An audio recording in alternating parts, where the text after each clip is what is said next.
Hey folks, I'm Tom Vassell. And I'm Chris Yee. Today we're taking a look at a game called Middle Ages, which I believe is in the running for most boring name ever.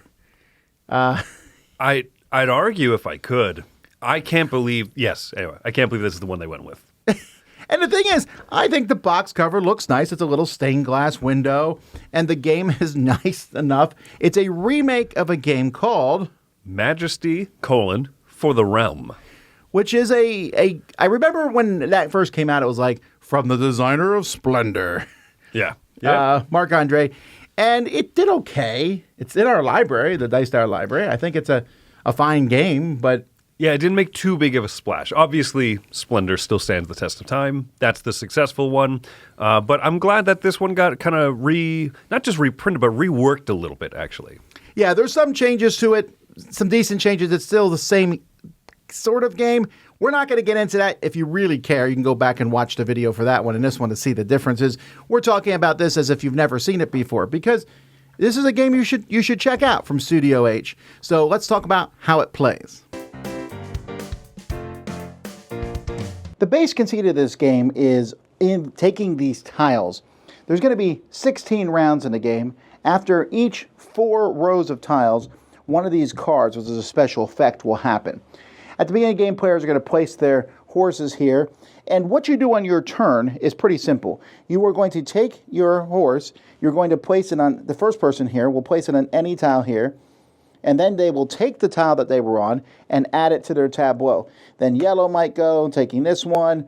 Green might go, taking this one. The extra one is discarded. This is a 3-player game. If it was a 4-player game, there would be 5.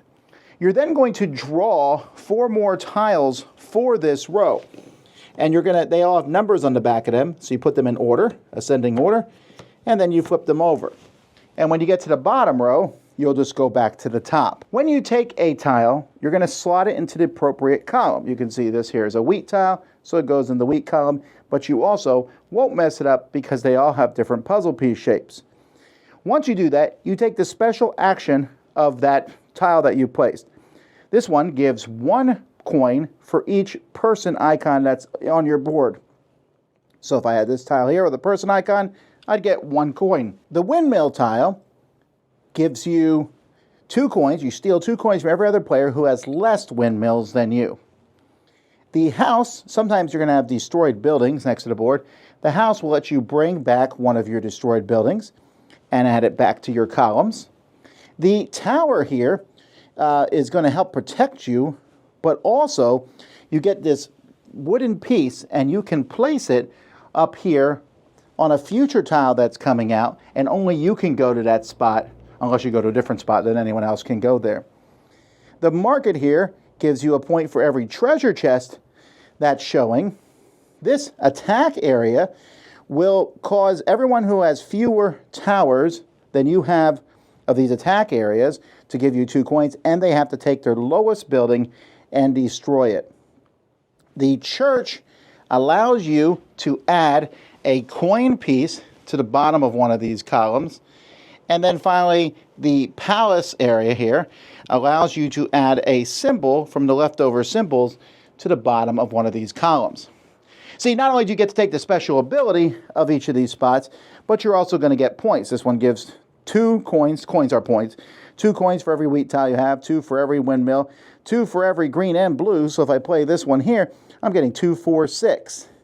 And then this one here, since I added a coin to it, if I place another tower here, this gives me 3 for every tower and wheat. So I get 3, 6, 9 points, and so on and so forth.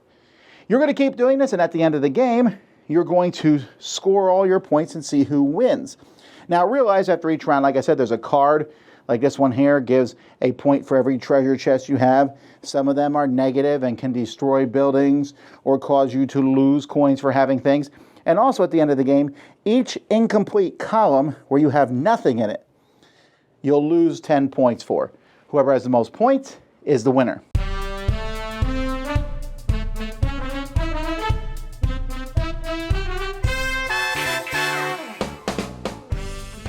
So the first thing when I'm teaching this game, I mean, everyone's looking at it. Oh, you're going to be taking these tiles. And that system out there, we call it the King Domino system almost. Yeah, that's what I always call it. At least, you select something and turn order all in one, and I love that mechanism. Oh, it's fantastic, and the number system is great because it puts the best ones at the end and the ones that aren't as good at the beginning. Mm-hmm. So that's a nice little system and it has nice meeples and all.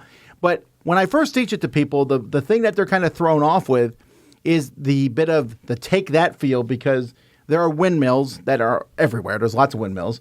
And you're probably almost immediately someone's saying, give me 2 coins. And you think, I'm not going to like this game. Yeah, it's true, right? Because, there's also the knights, which are a blatant. Oh, they're even worse. Yeah, the garrison or the barracks, whatever you call it. Yeah, make someone lose a tile and also take some coins while you're at it. And yet the game doesn't feel extremely mean to me. It has that factor, has that in-your-face factor just a little bit. But you're talking about, you take a point from me. Dang. Well, I'm going to take 2 points from you with this other thing, and I'm going to earn 6 points by taking that same tile. The math is always pushing towards positivity, even while there is going to be some kind of, little stings against each other.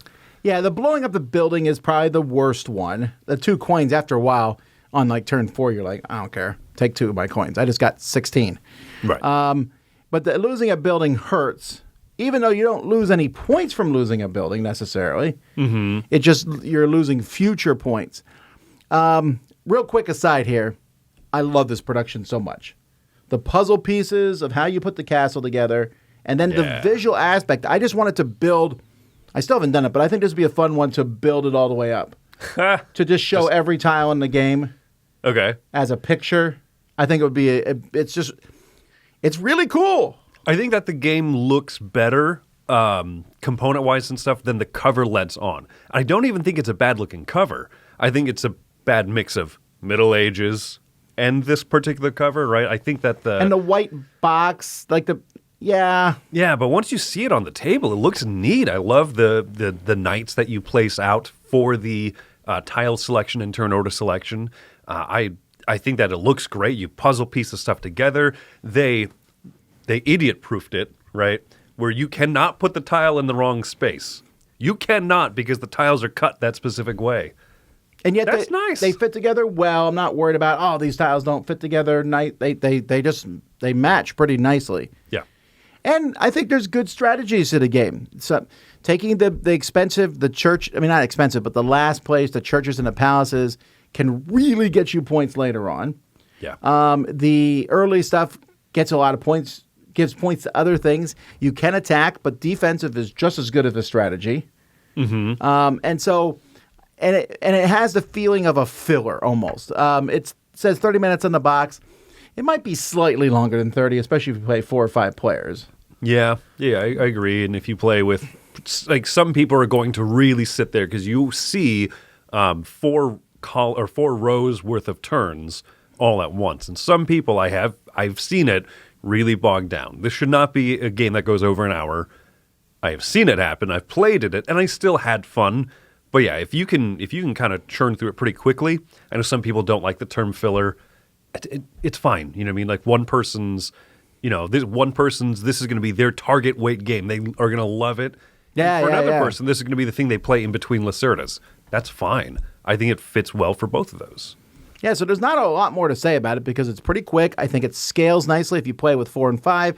There's an extra stack of orange tiles, which just kind of make the distribution work a little better. I think that's a very slick way to do. So you're not sitting there going, okay, remove all of the 2-player tiles. No, they're orange on the back. Yeah. That's so easy. I really like that step of production here. To make a quick point of comparison for people who have played Majesty for the Realm, this one is a little bit more streamlined because you don't have to worry about things like endgame majority scoring. That speeds up endgame scoring, right? Yeah, you're losing 10 points if you don't do a column, which is a big oof.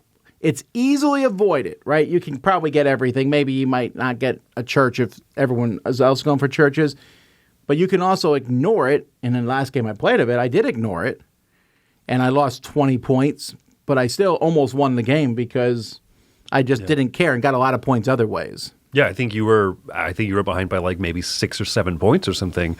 after having lost 20 at end game. Yeah, there's a lot of paths to take with this game. I think it's really well done. Yeah, what would you give it? Score-wise, I would give this one an 8. I think that this is a solid game. It's super fun. It uses that main mechanism, which I really love. It reminds me of the way that Floriferous does it, where you can see some of the stuff ahead of time. I think that might be the only thing, is that some people will be bogged down by over-calculating. And that's really the only negative I could have about it. But overall, I still think that's a positive to be able to see what the future is having, what the 4 event cards for the game are, seeing those right from the beginning, knowing, hey, I'm going to go big churches, but at the end of the 3rd round, each church is going to cost me 4 coins. Ugh, it's enough to make you think about what you're going to be doing, but it's also very fun, and I think for the most part flows very smoothly. I like this one a lot. I'm also giving it an 8. I will say I'm not a huge fan of the negative cards, but there's a really simple solution: draw another one. Because half of them are negative and half are positive, I think. And That's so you true. could play with, I'll play with 3 positive and 1 negative. You could see it coming, right? So you're like, wow, don't build that because you're going to pay for it if you do. I don't mind that aspect of the game. And you're never forced to take a tile usually because there's one more than a number of players. So that, again, that's just a minor thing, but I do like it. I like the production a lot, and I like the ease and speed. I really like the first one. The first one was kind of like, oh, this is the kind of game you can bring out, teach people real easily. They haven't played anything like it. And this one is kind of follow-up to that. I just got to get them over the name and then their initial reaction to the take that, which is not that bad. I agree. Yep. So that's Middle Ages. And also, as a heads up, I found not everyone likes it. I know Camilla didn't care for it the one time she played it. And I've met a few other people who were like, meh. But it's one I found that most people I've taught to have enjoyed it. I would say that for the most part, absolutely. So that's Middle Ages. I'm Tom Vassell. And I'm Chris Yee. And we're thinking of a better name.